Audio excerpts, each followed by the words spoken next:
So ഇതാണ് ഞങ്ങളുടെ jeep. Trekking start ചെയ്തിരിക്കുകയാണ്.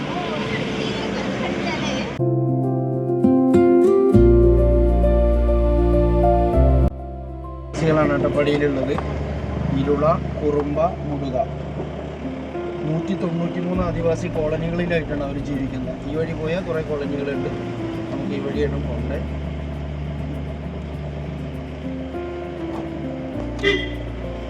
ബോട്ടിൽ നിന്ന് ജസ്റ്റ് താഴെയായിട്ട് കാണാനേ പറ്റും. മോശമായിട്ടുള്ള വരുമാനമായിരുന്നു ട്രൈബ്സിൻ്റെ ഉപജീവന മാർഗം. അപ്പോൾ അവർ പ്രൊമോട്ട് ചെയ്യാൻ വേണ്ടി ഗവൺമെൻറ് അവർക്ക് സപ്പോർട്ടായിട്ട് ചെയ്തു കൊടുത്താണ് ഈ സൈഡിൽ കോഫി ആൻഡ് പെപ്പർ എസ്റ്റേറ്റ്. നമുക്കൊരു 8 കിലോമീറ്റർ എസ്റ്റേറ്റ് വരുന്നുണ്ട്. അതിൻ്റെ നെയ്ബേഴ്സ് ട്രൈബായിരിക്കും. ഇപ്പൊക്കെ എന്ന് പറഞ്ഞാൽ നല്ല ഹൈ എഡ്യൂക്കേറ്റഡ് ആയിട്ടുള്ള ആളുകളായി നല്ല നല്ല പൊസിഷനിലൊക്കെ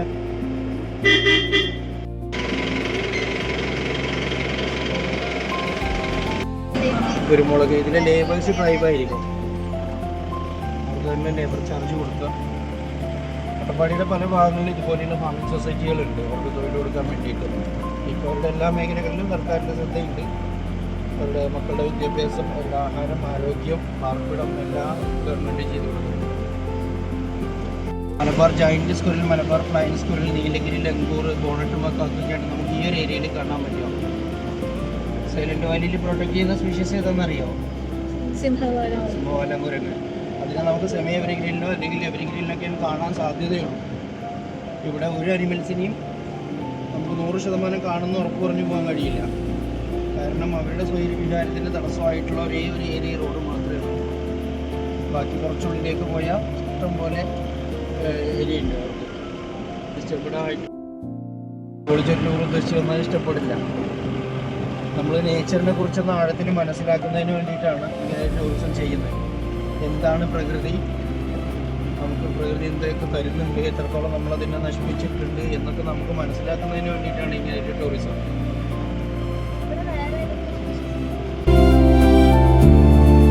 സ്കുരിലിന് ഉയരമുള്ള ഭാഗത്തുനിന്ന് താഴ്ഭാഗത്തേക്ക് ഫ്ലൈ ചെയ്ത് വരാൻ പറ്റും. അതിൻ്റെ ഈ ചിറകല്ല, ഈ കയ്യിൻ്റെ ഇവിടെ നിങ്ങളുടെ ഒരു വിങ്സ് ഉണ്ട്. ഇതാണ് ഒന്നൊന്നിനോട് ബന്ധപ്പെട്ട് കിടക്കുന്നത്. അപ്പോൾ നമുക്ക് മുന്നിൽ നോക്കൂ, ഡെസിഡസ് ഫോറസ്റ്റിൽ ഇവിടെ നിങ്ങൾ കാണുന്ന മരങ്ങൾ നിങ്ങൾക്ക് പരിചിതമായിട്ടുള്ള മരങ്ങളൊക്കെ തന്നെയാണ് കാണാൻ പറ്റുക കേട്ടോ. തേക്ക്, വിട്ടി, വാഗ, ചടച്ചി, വേങ്ങ, മരുത്, വെള്ളേക്ക് പോലത്തെ നമ്മുടെ നാട്ടിലൊക്കെ കാണുന്ന മരങ്ങളാണ് ഈ ഒരു ഏരിയയിൽ കാണാൻ പറ്റുക. ഇതിൻ്റെ പ്രത്യേകത എന്ന് പറഞ്ഞാൽ ഇപ്പോൾ കഴിഞ്ഞ മാസമൊക്കെ ആണെങ്കിൽ ഞാൻ പറയാതെ തന്നെ നിങ്ങൾക്ക് മനസ്സിലാവും. ഇപ്പോൾ മഴ പെയ്തുകൊണ്ട് ഇപ്പോൾ എല്ലാം ഗ്രീനറി ആയി. ഇവിടെയൊക്കെ ഇല കൊഴിഞ്ഞ് ഡ്രൈ ആയിട്ട് നിൽക്കുന്ന ഒരവസ്ഥയാണ് കാണാൻ പറ്റുന്നത്. ഇപ്പോൾ ഫർണിച്ചറിനൊക്കെ ഉപയോഗിക്കുന്ന ഹാർഡ് വുഡാണ് കൂടുതലായിട്ടും ഈ ഒരു ഏരിയയിൽ ഡെസിഡസ് ഫോറസ്റ്റിൽ ഉണ്ടാവുക. ഇനി നമ്മൾ കാണാൻ പോകുന്നത് നിത്യഹരിത മഴക്കാടാണ്. ലോകത്തിലെ 2ാം സ്ഥാനത്തുള്ള നിത്യഹരിത മഴക്കാടാണ് സൈലന്റ് വാലി. ഫസ്റ്റത്തെ ഏതാണെന്നറിയാമോ? Amazon rain forest. ഈ 2ാമത്തെ കാട് സൈലന്റ് വാലി എന്ന് പറയുന്നത് പാലക്കാട് ജില്ലയുടെ അട്ടപ്പാടി പ്രദേശത്തിൻ്റെ ഒരു മൂലയിൽ ഒതുങ്ങുന്നതാണ്. അപ്പോൾ അതിനൊക്കെ പ്രൊട്ടക്ട് ചെയ്യേണ്ട ആവശ്യകത എത്രത്തോളം ഉണ്ടെന്ന് അതിൽ നിന്ന് തന്നെ മനസ്സിലാവും നമുക്ക്. കാരണം നമ്മുടെ ജീവൻ നിലനിൽക്കണമെങ്കിൽ ഈ ഒരു സിസ്റ്റം ഇങ്ങനെ നിൽക്കണം. ആന വന്ന വഴിയാണ് ഉണ്ടോ, ആന ഇറങ്ങിയതാണ്. അപ്പോൾ ഈ നേച്ചർ എന്ന് പറയുന്ന സിസ്റ്റം ഒന്നതിനോട് ബന്ധപ്പെട്ട് കിടക്കുകയാണ്. ഇപ്പോൾ ഇവിടെ നമ്മൾ പലതരത്തിലുള്ള മരങ്ങളും ചെടികളും കാണുന്നുണ്ടല്ലേ. ഇതിൻ്റെ വർഗ്ഗങ്ങൾ അവിടെ നിലനിൽക്കണമെങ്കിൽ പോളിനേഷൻ നടക്കണ്ടേ? അപ്പോൾ അവർ വംശനാശം വന്ന് പോയി കഴിഞ്ഞാൽ അവർ മാത്രമാണോ നശിച്ചില്ലാതെയാവുക? അതിൻ്റെ ഭാഗമായിട്ട് ഈ പരാഗണം എന്ന് പറയുന്ന പ്രക്രിയ നടന്നില്ലെങ്കിൽ ഈ മരങ്ങളും നാളും ചെടികളൊന്നും ഉണ്ടാവില്ല. അപ്പോൾ നമ്മൾ ഇപ്പോൾ നമ്മുടെ സ്വാർത്ഥത കൊണ്ട് നമ്മൾ പലതരത്തിലുള്ള കീടനാശിനികളുടെ ഉപയോഗം കൊണ്ട് നമുക്കിടയിൽ ഒരുപാട് ജീവികൾ നഷ്ടപ്പെട്ടു പോയിട്ടുണ്ട്. നാട്ടിൽ നമ്മൾ പണ്ട് കണ്ടിരുന്ന ചെടികളൊന്നും ഇപ്പോൾ കാണാനില്ല. അതിൻ്റെ കാരണം അതാണ്, പരാഗണം നടക്കുന്നില്ല. കാരണം ആ പരാഗണം നടത്തേണ്ട ജീവികളൊക്കെ ഇപ്പോൾ ഓണക്കാലമൊക്കെ ആയി കഴിഞ്ഞാൽ നമ്മുടെ നാട്ടിൽ ഒരുപാട് തുമ്പി ഉണ്ടായിരുന്നില്ലേ, ഇപ്പോൾ കാണാനുണ്ടോ? ഇവിടെ നമുക്ക് 103 സ്പീഷീസ് ഉണ്ട്. 97 ആയിരുന്നു, അതിൽ 103 ഉണ്ട്. അത് ആ മരത്തിൽ നോക്കിയാൽ ഒരു കടന്നലിൻ്റെ കൂട്. ഇങ്ങനെ ഒരു കടന്നലിൽ കൂട് വെക്കുന്നെങ്കിൽ നമ്മൾ സമ്മതിക്കുമോ? എത്രയും പെട്ടെന്ന് അതിന് ഈച്ചവർഗ്ഗങ്ങൾ മാത്രം വംശനാശം വന്ന് പോയി കഴിഞ്ഞാൽ ഉള്ള ഒരു വസ്തു ഭൂമിയിൽ അവശേഷിക്കില്ല എന്നുള്ളതാണ് പഠനങ്ങൾ പറയുന്നത്. അപ്പോൾ നമ്മൾ നശിപ്പിച്ച് കളയുന്ന ആ ഒരു കടന്നൽ നേച്ചറിനെ സംബന്ധിച്ചിടത്തോളം എത്രത്തോളം ഇമ്പോർട്ടൻ്റ് ഒക്കെ. ആ അവരിൽ നമ്മൾ നശിപ്പിച്ച് കളിക്കുകയാണ്, നമ്മളെ പേടിയാണ് അതിന് കാരണം. ഇവിടെ ഇപ്പോൾ നമ്മുടെ തൊട്ടടുത്തൊക്കെ കാണാം, ഞാൻ നിങ്ങൾക്ക് കണ്ടപ്പോൾ അങ്ങനെ കാണിച്ചു തന്നുള്ളൂ. റോഡിൻ്റെ പരിസരത്തൊക്കെ ഉണ്ടാവും. ഒരു 5 എണ്ണം നമ്മുടെ ശരീരത്തിൽ വന്ന് കടിച്ചാൽ മരണം വരെ സംഭവിക്കാം. പക്ഷേ അനാവശ്യമായിട്ട് വന്നിട്ട് നമ്മളെ കടിക്കൊന്നുമില്ല, അങ്ങോട്ട് ഉപദ്രവിച്ചാൽ മാത്രമേ അവർ കഴിക്കുള്ളൂ. പക്ഷേ നമ്മുടെ ധാരണ അത് കടിക്കും, അപകടം സംഭവിക്കും എന്നുള്ളതുകൊണ്ട് നമ്മൾ വീടിൻ്റെ പരിസരത്തിന് എത്രയും പെട്ടെന്ന് അതിനെ നശിപ്പിച്ചില്ലാതെ. അപ്പോൾ നിങ്ങൾക്ക് ഇവിടെ വെയിലും കാണാം, കൂട്ടത്തിൽ കോടമഞ്ഞും കാണാം. കരിവര ട്രൈബൽ വില്ലേജ്, കരിവര. നമുക്കിനി മനുഷ്യ സമ്പർക്കമുള്ള ഏരിയകളൊന്നുമില്ല. അതായത് 85-ലാണ്. അപ്പോൾ ബഫർ ഏരിയയിൽ ചില ഭാഗങ്ങളിലൊക്കെ സെറ്റിൽഡ് ഏരിയാസ് വരുന്നുണ്ട്. 1847-ലാണ് ബ്രിട്ടീഷുകാർ സൈലന്റ് വാലി ഫോറസ്റ്റിനെ ഐഡൻറ്റിഫൈ ചെയ്യുന്നത്. പിന്നെ ഒരു 100 വർഷം കഴിഞ്ഞിട്ടാണ് നമുക്ക് സ്വാതന്ത്ര്യം കിട്ടുന്നത്. നമ്മുടെ ഗവൺമെൻറ് ഇവിടുന്ന് എന്ത് വരുമാനം ഉണ്ടാക്കുക എന്നുള്ള കാര്യങ്ങളെക്കുറിച്ചാണ് ആദ്യം ആലോചിച്ചത്. അതിൻ്റെ ഭാഗമായിട്ടാണ് അവർ ഞാൻ നേരത്തെ പറഞ്ഞ പ്ലാന്റേഷൻ ഫോറസ്റ്റ് തന്നെയില്ലേ, 5 തരം ഫോറസ്റ്റ് പറഞ്ഞപ്പോൾ അതിലൊരു ഭാഗം പ്ലാന്റേഷൻ എന്ന് പറഞ്ഞില്ലേ. നമ്മൾ നട്ടുപിടിപ്പിക്കുന്ന കാടിനെയാണ് എന്ത് പറയുക, പ്ലാന്റേഷൻ ഫോറസ്റ്റ് എന്ന് പറയുക. തേക്ക്, യൂക്കാലിപ്റ്റസ് ഒക്കെയാണ് ഇവിടെ പ്ലാന്റ് ചെയ്തിട്ടുള്ളത്. പിന്നെ ഈ ഒരു റോഡ് നിർമ്മിക്കപ്പെട്ടിട്ടുള്ളത് ഒരു ജലവൈദ്യുത പദ്ധതിയായിട്ട് ബന്ധപ്പെട്ടിട്ടാണ്. പാത്രക്കടവ് പദ്ധതി, silent Valley hydro electric project എന്ന പേരിലൊക്കെയാണ് അത് അറിയപ്പെട്ടിരുന്നത്. അപ്പോൾ ഇതിൻ്റെ കൺസ്ട്രക്ഷൻ, റോഡ് ഉൾപ്പെടെയുള്ള കൺസ്ട്രക്ഷൻ നടന്നുകൊണ്ടിരിക്കുന്ന സമയത്ത് ലോക പരിസ്ഥിതി മന്ത്രാലയത്തിന് പാമ്പിനെ കുറിച്ചൊക്കെ ഗവേഷണം നടത്തുന്ന ഒരു റഷ്യൻ ശാസ്ത്രജ്ഞൻ നമ്മളെപ്പോലെ തന്നെ സൈലന്റ് വാലി കാണാൻ വന്നു. അതാണ് ഒരു വഴിത്തിരിവായത്. അദ്ദേഹം ഇവിടെ വന്ന് കണ്ടപ്പോൾ നമ്മൾ കാട് കാണുന്ന പോലെ ഇല്ലല്ലോ അവർ കാണുക. അവരുടെ പ്രൊഫഷൻ അതായതുകൊണ്ട് കുറച്ചുകൂടെ ഡീപ്പായിട്ടാണ് അവർ കാണുന്നത്. അപ്പോൾ അവരിവിടെ വന്നപ്പോഴാണ് ഈ മരങ്ങളും ചെടികളൊക്കെ ഉള്ള വ്യത്യാസങ്ങൾ, വൈവിധ്യങ്ങൾ ശ്രദ്ധിച്ചത്. സിംഹവാലൻ കുരങ്ങാണ് നമ്മളിവിടെ പ്രൊട്ടക്ട് ചെയ്യുന്ന സ്പീഷ്യസ്, എൻഡേഞ്ചർഡ് സ്പീഷ്യസ് ആണ്. അപ്പോൾ അതിൻ്റെ ഒരു മേജർ ഫുഡ് എന്ന് പറയുന്നത് വെടിപ്ലാവ് എന്ന് പറയുന്ന മരത്തിലുണ്ടാവുന്ന മുള്ളഞ്ചക്ക എന്ന് പറയുന്ന ഒരു ഫ്രൂട്ടാണ്. മക്കാക്ക് ഫാമിലിയിലാണ് ആ ഒരു സ്പീഷ്യസ് വരുന്നത്. കുരങ്ങ് 2 കാറ്റഗറി വരിക, ഒന്ന് മക്കാക്ക് ഫാമിലി, ഒന്ന് ലംഗൂർ ഫാമിലി. മക്കാക്ക് ഫാമിലി പറഞ്ഞാൽ ഒരു 30% നോൺ വെജ് കഴിക്കുന്ന കുരങ്ങാണ്. നോൺ വെജ് എന്ന് പറഞ്ഞാൽ നമ്മളെ പിടിച്ച് കടിച്ച് തിന്നല്ല, ചെറിയ പക്ഷിമുട്ടകൾ, പ്രാണികൾ, പുഴുക്കൾ അങ്ങനെയുള്ളത് തിന്നും. അപ്പോൾ ഈ ഒരു വംശനാശ ഭീഷണിയുടെ വക്കിലെത്തി നിൽക്കുന്ന ഒരു സ്പീഷ്യസ് ആയിരുന്നു ഈ സിംഹവാലൻ കുരങ്ങ്. അപ്പോൾ അവിടെ സ്വാഭാവികമായിട്ടൊരു ഡാം വന്നു കഴിഞ്ഞാൽ സൈലന്റ് വാലി ഫോറസ്റ്റിൽ ധാരാളമായിട്ട് കാണുന്ന ഒരു മരമാണ് ഈ വെടിപ്ലാവ്, ഡിംഗ്ബിഡിനിയാക്സിലായിട്ട് എന്ന് പറയുന്ന ഒരു മരം.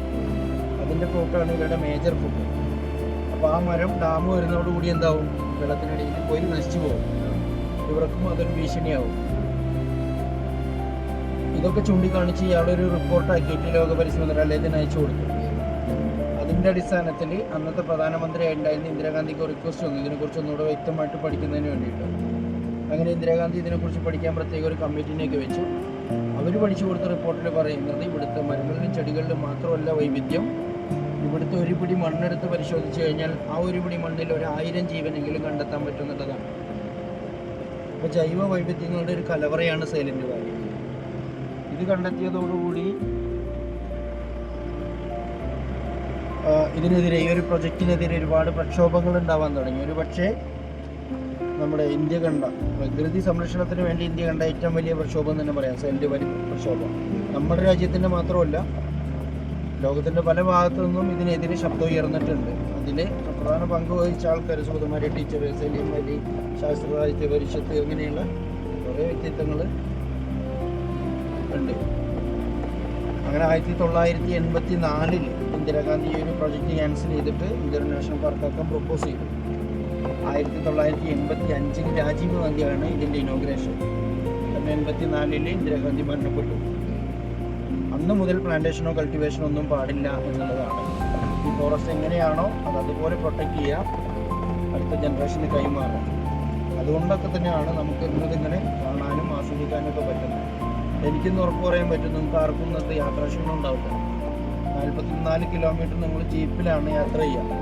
അങ്ങോട്ട് ഏകദേശം ഒരു 1.25-2 മണിക്കൂറോളം സമയമെടുക്കും. തിരിച്ചിൻ്റെ റോഡിലൂടെ 1 മണിക്കൂർ കൊണ്ട് ഇറങ്ങി വരും. സാധാരണ നമ്മൾ ഒരു യാത്ര പോകുമ്പോൾ അങ്ങോട്ടാണോ പോകുന്നത്, അങ്ങോട്ട് എത്താൻ ഒരുപാട് ദൂരമുള്ളത് പോലെ നമുക്ക് ഫീൽ ഉണ്ടാവും അല്ലേ. തിരിച്ചു വരുമ്പോൾ പെട്ടെന്ന് എത്തിയൊരു ഫീലായിരിക്കും. എന്നാൽ ഇന്നത്തെ നിങ്ങളുടെ യാത്രയൊന്ന് ശ്രദ്ധിച്ച് നോക്കുക എങ്ങനെയാണ്. നേരെ ഓപ്പോസിറ്റ് ആയിരിക്കും. അങ്ങോട്ട് നമ്മൾ എത്ര സമയം എടുത്ത് പോയാലും കൂടുതൽ ദൂരമുള്ളതുപോലെ തോന്നില്ല. നമ്മളിപ്പോൾ ശ്വസിച്ചുകൊണ്ടിരിക്കുന്നത് ഇതുവഴി നമ്മുടെ ശരീരത്തിന് ആവശ്യമായിട്ടുള്ള ഫുൾ എനർജി കിട്ടിക്കൊണ്ടേയിരിക്കണം. അപ്പോൾ നമ്മൾ ടയേർഡാവില്ല, വിശപ്പുണ്ടാവും, ടയേർഡാവില്ല. നമുക്ക് നാട്ടിലൊക്കെ വിശന്ന് കഴിഞ്ഞാൽ ഭയങ്കര ക്ഷീണാവില്ലേ, ഇവിടെ അതുണ്ടാവില്ല.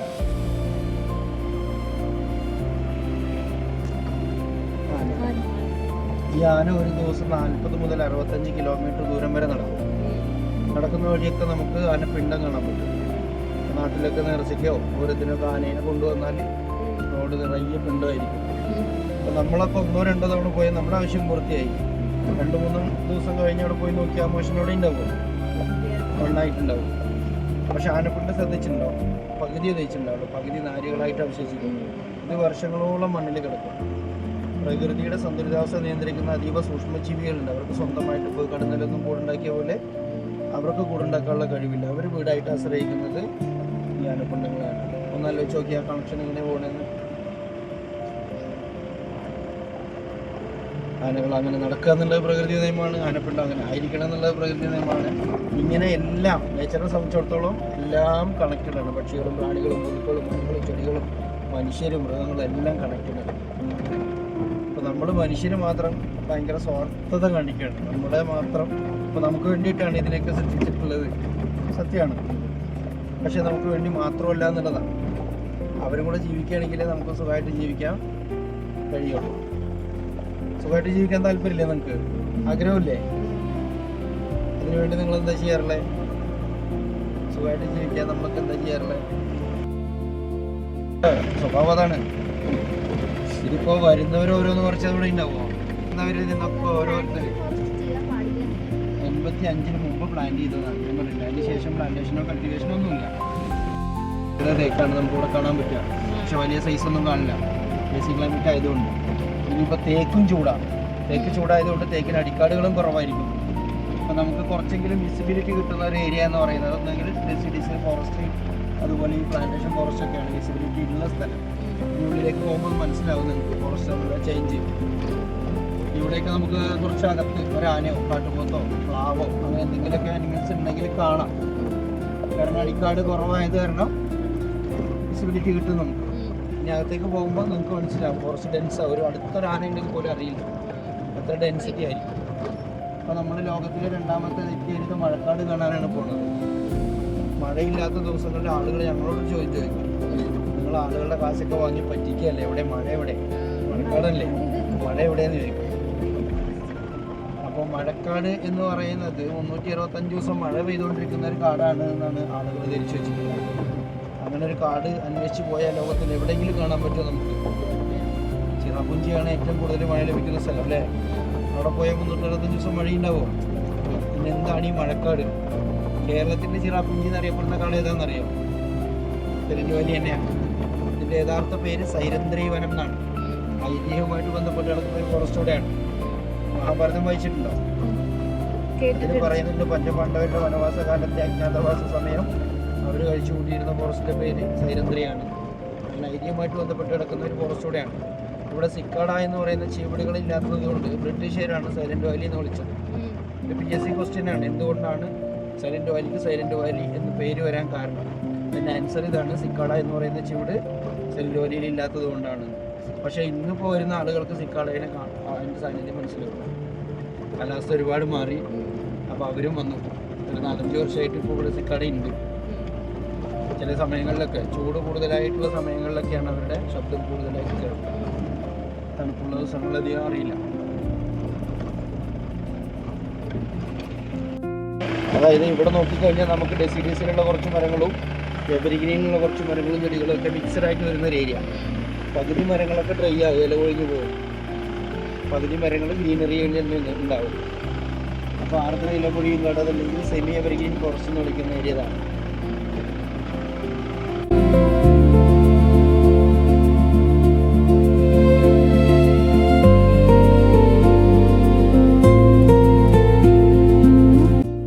ഒരിക്കലും അറിഞ്ഞുകൊണ്ട് പ്ലാൻ ചെയ്യരുത്. നിങ്ങളെപ്പോലെ ഒരു തവണ കോയമ്പത്തൂരിൽ നിന്ന് ഒരു 6 കോളേജ് കുട്ടികൾ വന്നു.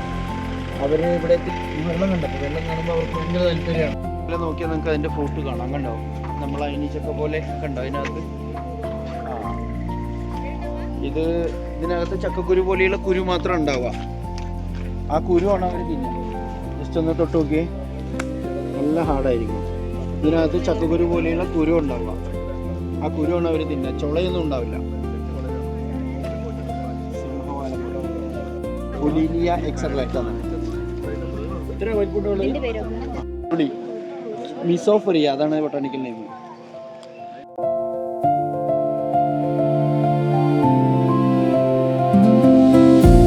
കാട്ടുപുന്ന അല്ലെങ്കിൽ എക്സ്ട്രീ എന്ന് പറയുന്ന മരം.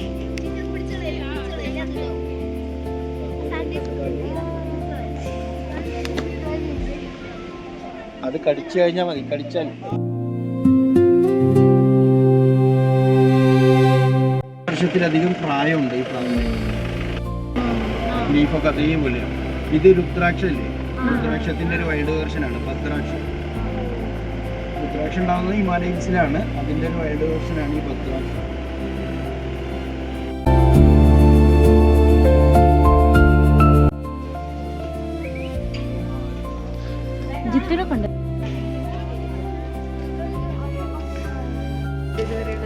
എനിക്കിഷ്ടമായി. ഓ മൈ ഗോഡ്, എൻ്റെ മുടി എന്ത് സൂപ്പർബാ.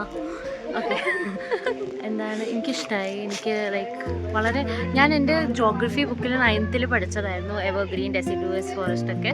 അപ്പോൾ ഇത് റിയൽ ലൈഫിൽ കാണുമ്പോൾ ഒരു വളരെ അലഗ് ഫീലിംഗ് ആണ്. ഞാൻ രണ്ടാമത്തെ സെയിം ആളായിരുന്നു, വേറെ ആളായിരുന്നു. പക്ഷെ അന്നത്തെ ആ തണുപ്പ് ഇപ്പോഴും എനിക്ക് ഫീൽ ചെയ്യാൻ പറ്റുന്നുണ്ട്. ഇവിടെ 2 വർഷം മുമ്പ് ഞങ്ങൾ വന്നോളൂ. കഴിഞ്ഞ വർഷം 2 വർഷമായിരുന്നു. ഇപ്പോഴും അതേ ആ ഒരു, അതാണ് സത്യം പറഞ്ഞാൽ. ഇത് ഇതേപോലെ കീപ്പ് ചെയ്യുന്ന ആൾക്കാരെയാണ് നമ്മൾ ഇതിൽ പറയേണ്ടത്. സോ അങ്ങനെ ഞങ്ങൾ ഇവിടെ ഇരിക്കുകയാണ്.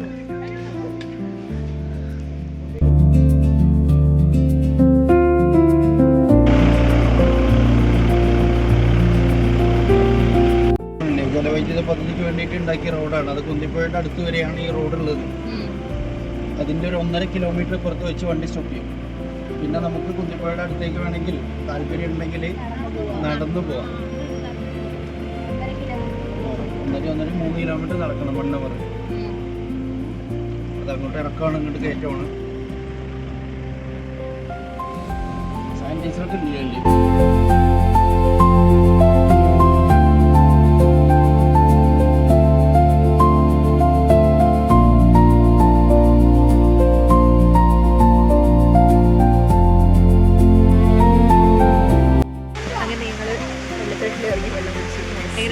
നന്നായിട്ടുണ്ടായിരുന്നു വെള്ളം.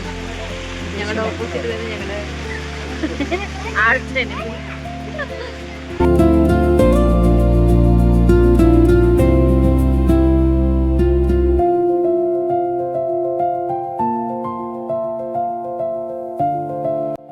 എല്ലാ അനിമൽസിന്റെയും സൈക്കോളജി അതാണ്. കാട്ടിൽ കയറുമ്പോ കരടിക്ക് മാത്രമാണ് 2 കാലിൽ നടക്കുന്ന മനുഷ്യനെ പേടിയില്ലാത്തതും പതുങ്ങിയിരുന്ന് ആക്രമിക്കുന്ന ഒരു സ്വഭാവമുള്ളതും. ബാക്കി എല്ലാ അനിമൽസും, പുലിയാണെങ്കിലും കടുവയാണെങ്കിലും പിന്നെ കരിമ്പുലിയാണെങ്കിലും ആനയാണെങ്കിലും കാട്ടുപോത്താണെങ്കിലും ഒക്കെ നമ്മളെ കാണുമ്പോൾ അവർക്കാണ് പേടി. വളരെ അടുത്തേക്ക് ചെല്ലുമ്പോൾ പേടി കൂടും. ഒരു പാനിക്കാകുമ്പോൾ അത് മതി അതിന് ജീവിക്കാൻ. അപ്പോൾ നിങ്ങളിപ്പോൾ കൊടുത്ത 11 മാസം ജീവിക്കാനുള്ള ഇതതിൻ്റെ സംരക്ഷണ മേഖലയാണ്.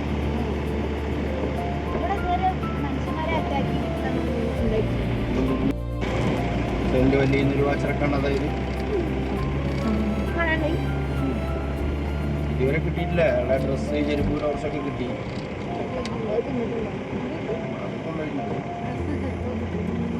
ഇവിടെ പുതിയ പുതിയ ചെടികളൊക്കെ കണ്ടുപിടിക്കില്ലേ, സ്പീഷീസ് റിസർച്ച് നന്നായിട്ട്.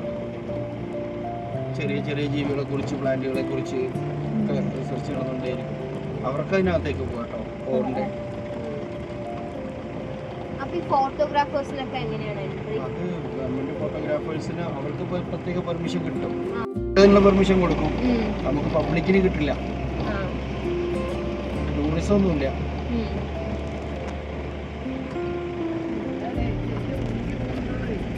അതിനകത്ത് ഇങ്ങനെ സിമെന്റിന്റെ കല്ലുകൾ കാണാം. അപ്പോൾ മെഡിസിനൽ പ്ലാന്റിനെ കുറിച്ചാണ് പഠിക്കണമെങ്കിൽ അവർക്ക് ആ ഏരിയയിൽ അടയാളപ്പെടുത്തി വെച്ചിട്ടുണ്ട് ഏതൊക്കെ പ്ലാന്റ് ഏതൊക്കെ ഭാഗത്ത് ഉണ്ട് എന്നുള്ളത്. അപ്പോൾ ആ ഭാഗത്ത് പോയിട്ട് അതിനെ കുറിച്ച് പഠിക്കാം. 240 സ്ക്വയർ കിലോമീറ്റർ.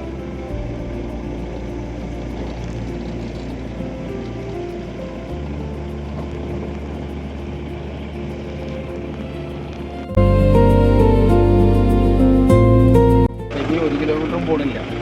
ബൗണ്ടറി വരുന്നത് ഒരു പാലക്കാട് നീലിക്കല്ലിൽ നിന്ന് 3 അതർ സെക്ഷൻ ഉണ്ട്.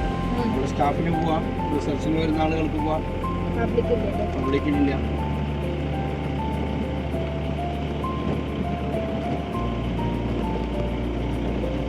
ഇവിടുന്ന് എടുത്തായിരുന്നു.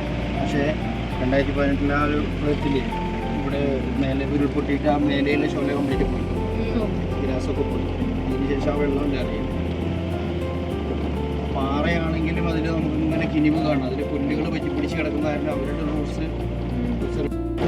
ഒരു പുഴയുടെയൊക്കെ സ്റ്റാർട്ടിങ് അതാ, ഓരോ ഇറ്റ് വെള്ളം. പിന്നെ അത് കുറേ ഇറ്റിറ്റ് വീഴുമ്പോൾ ഒഴുകി തുടങ്ങും, ചെറിയ നീർച്ചാലുകളാകും. ഇതെല്ലാം കൂടി ചേർന്ന് വലിയ പുഴയാവും.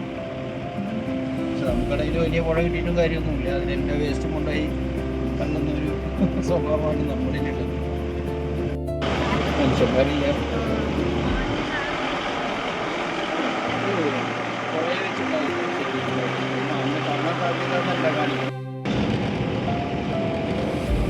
അങ്ങനെ നമ്മൾ ഫ്രണ്ട് വഴിയുടെ ബൗണ്ടറിയിലെത്തി. ഇവിടെ നിങ്ങൾക്ക് ഇങ്ങനൊരു വഴി പോലെ കാണാം. ബൗണ്ടറിയാണ്, അതായത് കാടിനകത്ത് വേലിയും അതിലൊന്നും ഉണ്ടാവില്ല. പകരം ഇതുപോലെയുള്ള ഫയർ ബെൽറ്റുകൾ ഉണ്ടാവുക. കാട്ടുതീനെ പ്രതിരോധിക്കാനും അതിർത്തി നിർണ്ണയിക്കാനും ഒക്കെയാണ് അത് ഉപയോഗിക്കുന്നത്. അപ്പോൾ നമുക്ക് ഇനി ഈ ഒരു സൈഡ് എവരിഗ്രീൻ റെയിൻ ഫോറസ്റ്റിലെ നാഷണൽ പാർക്കിൻ്റെ ഭാഗം, ഈ ഒരു സൈഡ് അതിൻ്റെ ബഫർ ഏരിയ. ഞാൻ എന്താ പറഞ്ഞത്, ഇവിടെ നിന്ന് നമ്മൾ വലത് കൈ കൊണ്ടൊരു കപ്പ് വെള്ളം ഒഴിച്ചാൽ അത് ബംഗാൾ സീയിലേക്ക് പോകും. ഇവിടെ വെള്ളം ഒഴിച്ച അറബിക്കടലിലും. അങ്ങനെയാണ് ഭൂമിയുടെ കിടപ്പ്. അപ്പോൾ നമ്മൾ ഹൈറ്റിൽ വന്നപ്പോൾ നോക്കിയ മരങ്ങളിലായിട്ട് നോക്കിയേ കുറഞ്ഞു വന്നത്. ഈ താഴ്ഭാഗത്തുള്ള മരങ്ങൾ ഉയരം കൂടും, ഉയരത്തുള്ള മരങ്ങൾ ഉയരം കുറയും. ഇനി ഇതിലും ഉയരത്തിലേക്കാണ് നമ്മൾ പോകാൻ പറ്റുന്നതെങ്കിൽ അവിടെ നമ്മൾ നേരത്തെ കണ്ട പോലെ ഗ്രാസ് കാണും. ഇതാണ് അതിൻ്റെ ഒരു സിസ്റ്റം. ഇവിടെയാണ് ആ എൻട്രൻസ് വരുന്നത്. നിങ്ങൾക്ക് ഇറങ്ങി പോയിട്ടുണ്ട്.